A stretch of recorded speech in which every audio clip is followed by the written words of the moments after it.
Let me ask you something. How many times have you looked around your home and thought, it's just too much? I don't even know where to start. You're not alone. For many older women, clutter isn't just a messy corner. It's a weight on the mind, on the body, and on the heart. But here's the truth. You don't need a massive weekend overhaul or endless energy to reclaim your space. You need one bag. Just one bag a day. By the end of this video, you'll see how this simple challenge transformed one woman's life and why it might just change yours too. I want to introduce you to Marjorie. She's 68, a retired librarian, and a grandmother of 4. For years, she was the strong, organized center of her family. But slowly, clutter started to creep into her home. Books stacked in corners, papers on the dining table, clothes she no longer wore stuffed in closets. Marjorie told me, "I used to love having people over. Now I find excuses. I feel embarrassed. I feel stuck." Her story is painfully familiar. And it's the reason we're here today, because what changed Marjorie's life wasn't a giant project.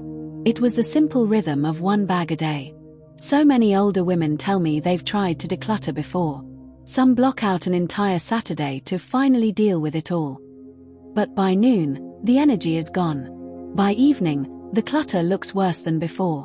Science explains why. As we age, our energy reserves shift. Our brains experience something called decision fatigue. The more choices we face, the harder each one becomes. And clutter is a series of endless choices. Keep or toss, donate or save.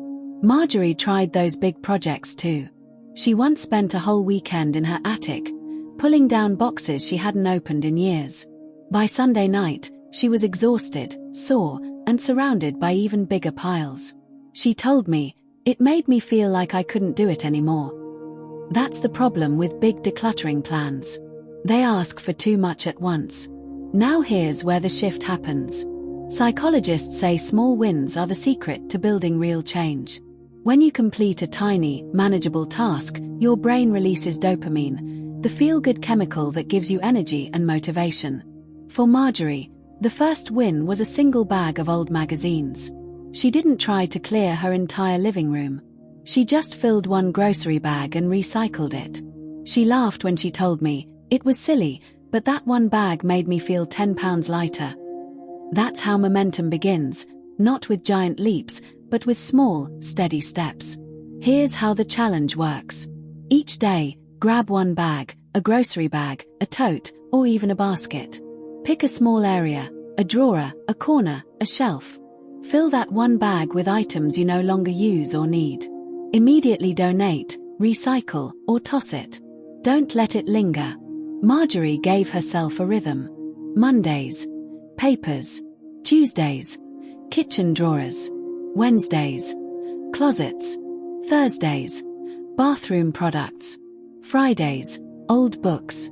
By keeping it small, she didn't feel drained. She told me, "Every bag I filled felt like a little victory." But let's be honest, clutter isn't just about stuff. It's about feelings. One day, Marjorie pulled out a bag of birthday cards from her late husband. She sat on the floor and cried. She said, "I felt guilty throwing them out, like I was erasing him." This is what psychologists call emotional attachment clutter. We believe objects hold the memory itself. But the truth is, memories live in us, not in boxes. Marjorie chose just 3 cards, the ones with his handwriting that made her smile, and placed them in a memory box. The rest, she let go.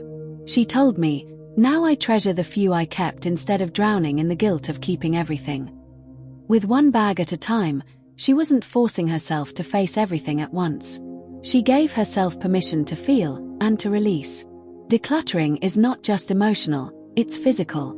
Studies show clutter raises cortisol, the stress hormone. High cortisol has been linked to poor sleep, high blood pressure, and even memory problems. For seniors, clutter can also mean danger. Boxes in hallways become tripping hazards.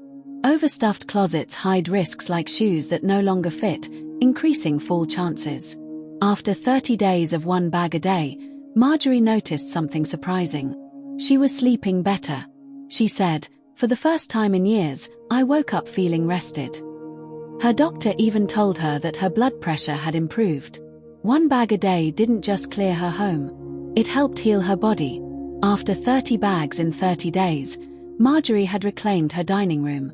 For the first time in years, she invited her daughter and grandchildren over for dinner.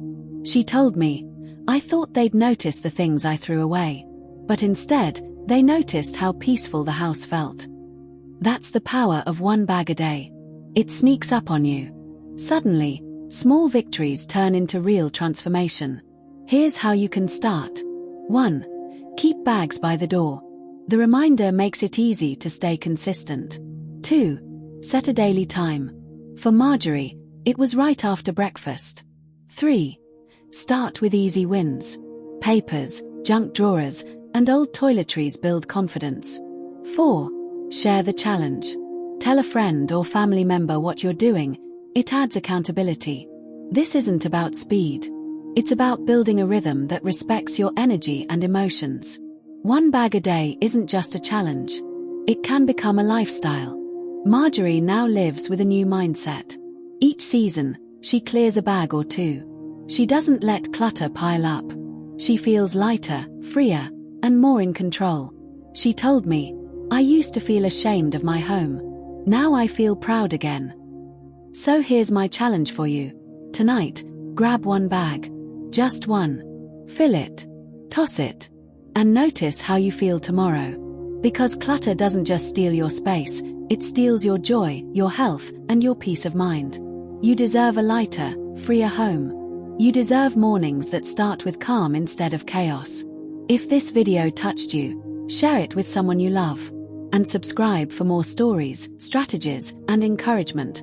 Because together, we can build lives that feel lighter and more peaceful, one bag at a time.